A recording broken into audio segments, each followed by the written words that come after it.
Today's hearing will further examine the lack of transparency in U.S. financial regulators' interactions with global governance bodies.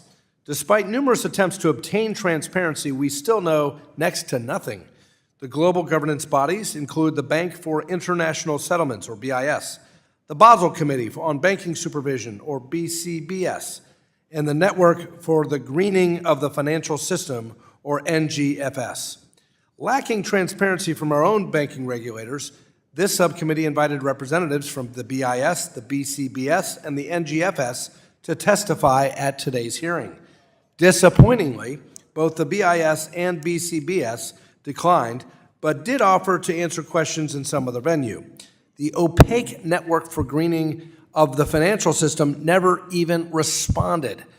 Lack of transparency and willingness to engage with Congress is incredibly concerning, given our U.S. regulators' participation in and reliance on standards set forth by these bodies. The European Commission is represented in the BCBS. However, there is no representation from the U.S. Congress. When the NGFS does choose to engage with Congress, they seem to do so in a partisan manner. While the NGFS did not even respond to our invitation, it did participate in an October 2019 meeting with the U.S. Senate Democrats' Special Committee on the Climate Crisis. The lack of transparency and accountability and obvious partisanship in our regulators' deal-making with secretive global organizations raises concerns about the extent to which other countries are influencing financial regulation here in the United States. As recently as 2017, Russian and CCP banking officials have astoundingly been scrubbing U.S. laws and regulations for adherence to Basel rules, sometimes physically on site at our U.S. agencies. Our federal financial regulators receive training from global governance bodies, yet Congress is not even allowed to oversee what those training sessions contain. There have been recent hearings in this committee where our regulations have feigned little to no knowledge of what goes on in these organizations or their agencies' participation. Our financial regulators do not even track how many resources they devote to jointly working with global governance bodies behind closed doors. In the case of the NGFS, they seem to have no knowledge about how it is funded or how much influence China has. The influence of secretive global governance bodies on the U.S. regulatory framework has increased significantly during the Biden-Harris administration. The flawed Basel III endgame is one recent example of federal banking regulators inserting BCBS's goals and secretive deal-making into the capital framework for U.S. financial institutions. U.S. banking regulators have also inserted principles to guide U.S. banks on purported climate-related financial risks, following directives of the NGFS, along with the BCBS, BIS, and others.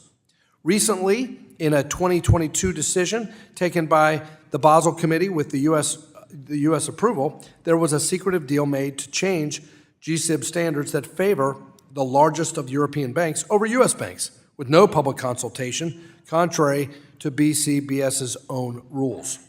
That discrete deal was called out from commentators across the ideological spectrum, but it remains in place. I sent a letter this week to the Federal Reserve asking whether they will continue supporting this discrepancy between U.S. and foreign jurisdictions' GSIB standards. To be clear, international cooperation and sharing of research results among peers and allies can be positive and help set rules of the road for financial markets.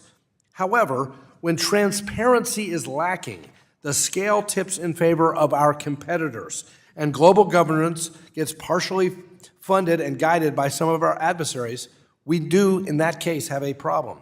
We can begin tackling the problem with simple measures to require that our regulators do a better job than they have been doing in being open and transparent. To accomplish this, I introduced the Congressional Banking Regulation Priorities and Accountability Act of 2024. I urge my colleagues from both sides of the aisle to support my nonpartisan legislation. It strengthens congressional oversight of the activities of federal financial agencies by improving transparency regarding their participation in global governance bodies. It shouldn't be too much to ask that our federal financial regulators provide Congress, members on both sides of the aisle, with information about their dealings abroad. My bill simply brings financial regulations in line with other American officials, like those at the State Department and USTR, that adhere to clear reporting structures regarding their involvement overseas. I look forward to discussing global governance issues with today's witnesses.